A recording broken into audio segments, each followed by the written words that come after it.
Las Vegas, Nevada, modern America's answer to Xanadu or Shangri-La. If these pleasure domes are not exactly stately, they're certainly ostentatious. The casinos that stand where once, not long ago, there was only a watering hole in the desert. Mecca for millions of gamblers prepared to wager their luck, their knowledge of maths and their money in the hope of making an easy fortune. So, where should they go? What are the best casinos in town?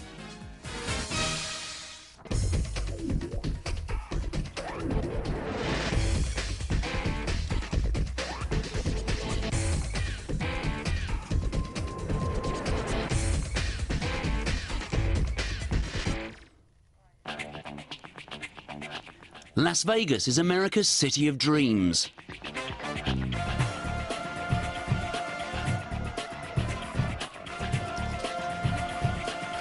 A huge theme park for grown-up children and gamblers.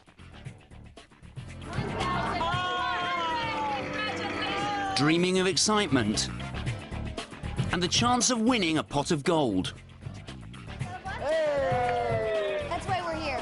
Money, $5 billion of it, flows across its tables and into its machines each year. And there are almost 100 casinos vying to get their share of it. Competition is good for the punters, but which are the best casinos?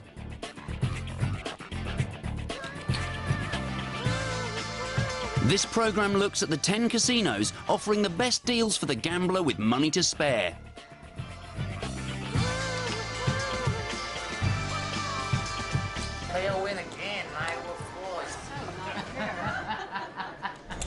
At number 10 on the countdown is the Venetian.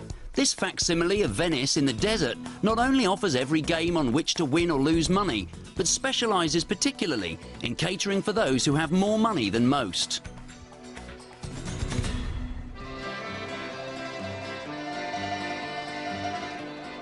This hotel prides itself on its extravagance, offering style and regal deference to its guests, so long as their bank accounts or credit lines are big enough. Venetian is all about taking the whole idea and the product one step further. Have a casino, but make it a gorgeous casino. Of course, one doesn't have to be a millionaire to play here, but it helps. The big-time bettors, the high rollers as they're known, don't have to mix with the hoi polloi. They're given their own casino in which to gamble their money, away from the petty punters.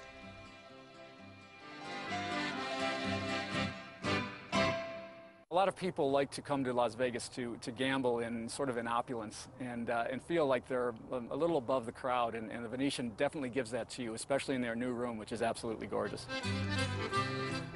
The new room, or rooms, are spacious and private, catering to those who have no need to count their money. It's all our high rollers. Based upon their play, determines whether or not they get access in the lounge, and then also anybody that might need security. The Baccarat section alone consists of 6,000 square feet. We call it the Baccarat Salon. We've added 6 private rooms. We're able to have a player come into any one of these private rooms with a certain amount of credit line or cash, depending on which is greater. And he can reserve these tables or these rooms in here and have gaming a little bit more exclusive for himself. And if it is exclusive and in America, then what else? There has to be a butler. We'll serve him drinks, bring him hot hand towels for his face between shuffles. And if he's in the middle of a good run and wants to have dinner right here, we have a little dining room right here that we can bring dinner to him. So what sort of bet defines a high roller as a high roller? This is a mini Baccarat table here. The minimum bet here is $100 and the max bet $15,000. And on busy nights, the minimum bet goes up to $500. That's a $25,000 chip.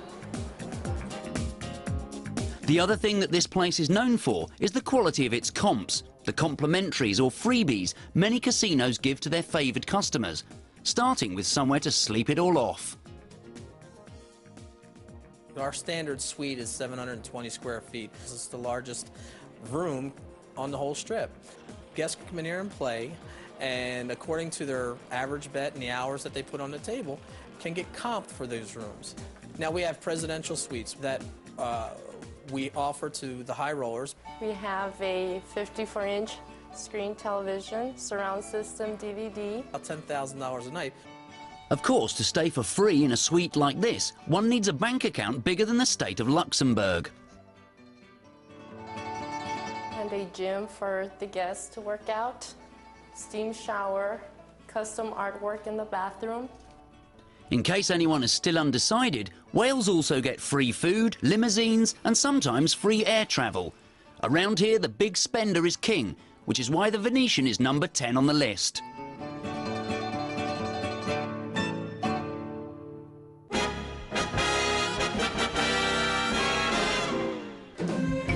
Each casino on the list has its own unique selling point. The next, number 9 on the list, is the Rio.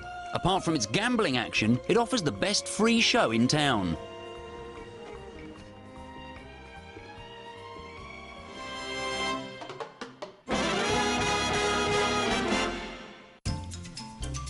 The name gives it away.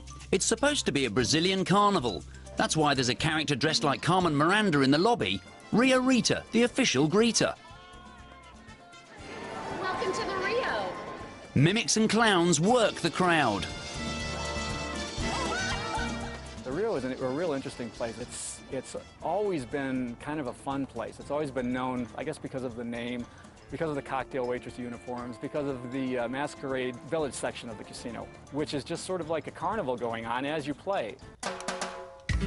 The casino is big enough, with 2,500 slot machines and more than 100 table games.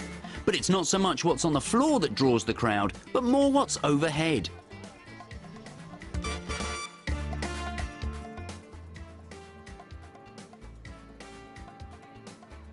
There's a lot of electric motors throughout the ceiling. There's track switches or diverter switches, kind of like similar in a train station.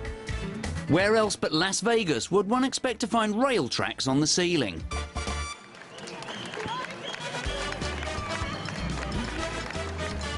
Six times a day, 7 days a week, the casino stages what it calls the masquerade show in the sky.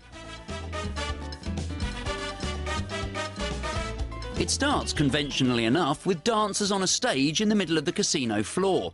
For some punters, a distraction from their losses. But then they get something to look up to as well.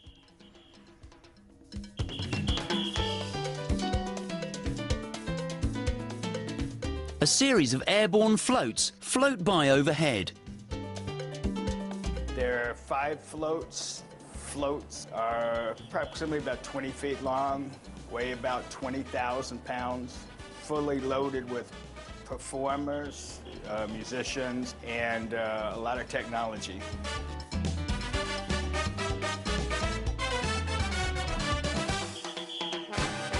Wow. A lot more fun.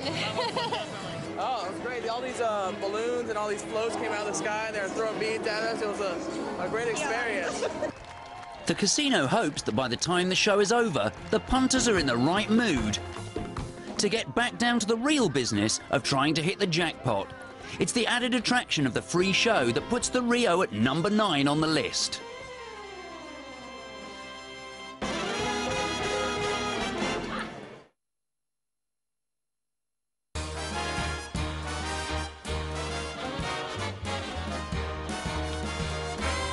Anyone who visits Las Vegas once a year will probably find, each time he returns, that another casino has sprung up. So the trick is to know where to go.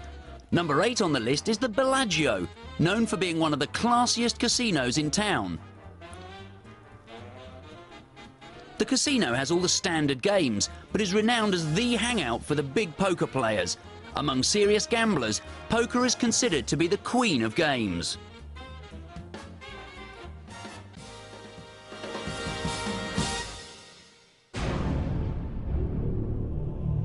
When it opened, it did it with fireworks and as many celebrities as it could muster. You know, this is like hotel heaven. Where can you go to a restaurant and sit down with 20 Picasso original oils? Well, first off, the conservatory, you have that moment where you go, hey, wait, these flowers are real. Complete elegance and perfectly done. Everything is just awesome. Even now, this is still the only 5-star casino hotel in Las Vegas. But ask a true gambler about the real attraction of the place, and you'll get a one-word answer.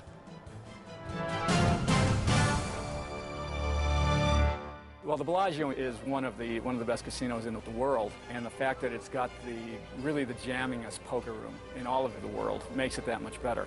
This is the place where poker players congregate to play, big, small, whatever. It's always happening. We're the largest poker room in the state of Nevada. Of all casino games, poker is the only one in which the punter does not play against the house. The house charges a fee, the players play against each other. The attraction to poker is the fact that it's your skills against the other people's skills. The first principle of casino games is that they should be simple to understand, easy to play and readily available. Even though poker is a more skillful game than most, it still fits those criteria. Of course, none of that guarantees a win. Hi, this is Carmen. Yes, we have a 75-150 7-card stud. It's a full game. There's 3 on the list. The majority of the players I know because they're repeat business. And they want to know if there's a game going. They want to know how many people are on the list waiting for the game. So we give out a lot of information over the phone. Skill and luck usually determine the winners at the tables, not the size of the bankroll. Some tables have a buy-in of as little as $25. It's just a room that you walk into at any time and you can find a game that will suit your limits. Of course, you've got to watch out for the sharks in there because that's where all the good players go to. Of course, large amounts of money do change hands, mostly in grander rooms upstairs, known as the Salon Privé. We've got a game here right now where there's several $1 million on the table. On a good night, you know, a real good night, someone can win $1 million in this game, but an average win or loss is anywhere from $200,000 to $300,000 in the game.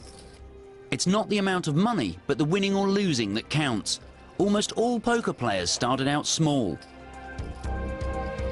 It meant just as much to me then as this means to me now. It's a lot more money, but the poker player has to play the game the way it's meant to be played, and he can't think about, I just lost a car, or I'm going to win a car. You can't think in those terms. Here or anywhere, no one should play for more than they can afford to lose. And in this room, that's no small sum. There's $50,000, $100,000. These white chips are $5,000, so one stack of white chips is worth $100,000. So there's 100, 200, 300, and then I've only got around 200,000 and $1,000 chips with a few. I'm a little bit ahead tonight, so I've got a little over 500,000 right now. Besides skill, it helps to have stamina. The money moves around the table, often with dizzying speed. And another tip is to forget chivalry towards the opposite sex. Some of the most feared players in the room are women. I've been playing with these guys for a while. They take me seriously. Poker tends to last a long time, unless of course you're losing, and dinner can be provided at the table. Just don't get the gravy or the salad dressing on the cards.